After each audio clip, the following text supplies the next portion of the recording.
கோவை மாவட்டம் சிவாஜி காலனி பகுதியில் அனைத்து சமூக மக்களுக்கும் உதவும் பேரவை அமைப்பின் சார்பாக கேரள மாநிலம் வயநாடு பகுதியில் உயிரிழந்தவர்களின் படத்திற்கு மெழுகுவர்த்தி ஏந்தி அஞ்சலி செலுத்தினர்.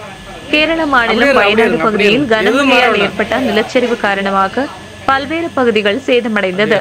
பலர் உயிரிழந்துள்ளனர். தொடர்ந்து 4வது நாட்களாக மீட்பு பணிகள் நடைபெற்று வருகிற நிலையில் இதுவரை 300க்கும் மேற்பட்டோர் உயிரிழந்துள்ளதாக கேரள அரசு அறிவித்துள்ளது.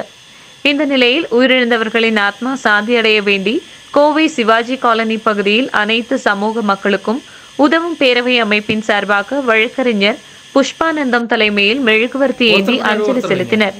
மேலும் உயிரிழந்தவர்களின் புகைப்படத்திற்கு மலர் தூவி மரியாதை செலுத்தினர். இந்த நிகழ்ச்சியில் வழக்கறிஞர் குமஸ்தாக்கள் தமிழழகன், லக்ஷ்மி, திவ்யா, ஜெபா, முத்து, ஞானமணி உள்ளிட்ட பலர் கலந்து கொண்டனர் என்பது குறிப்பிடத்தக்கது.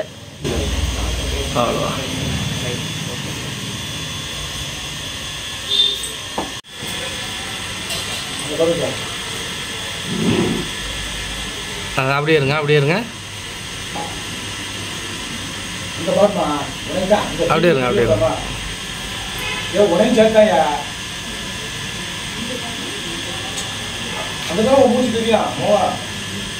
ஓகே, போட்டுருங்க சார், பூ போட்டுருங்க.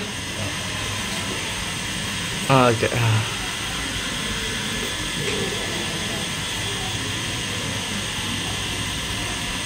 அண்ணா நீங்களும் சாமி கும்பிடுங்கண்ணா. அவ்வளோதான்.